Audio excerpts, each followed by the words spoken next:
करे, प्रामाणिकपणे ITIत ये.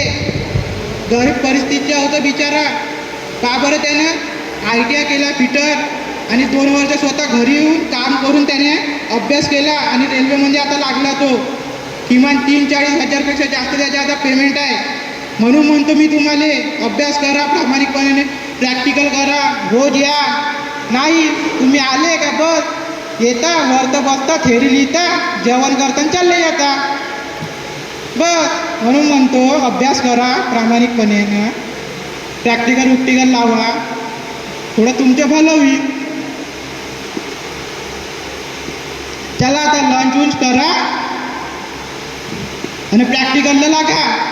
मला आज प्रॅक्टिकल पूर्ण करून पाहिजे, नाहीतर हे काळी आहे ना तुम्ही, हां कातळच काढी, लक्षात ठेवा. चला भाजीवाला. हो सर.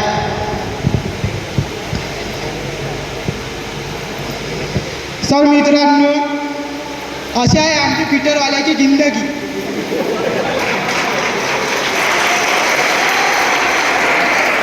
मजा बी येते, सजा बी भेटते, पण हे जे आम्ही शिकतो, आम्ही हे करतो, हे आम्हाला लाईफ म्हणजे जिंदगी म्हणजे काही ना काही घडून येत आम्हाला मदत करते.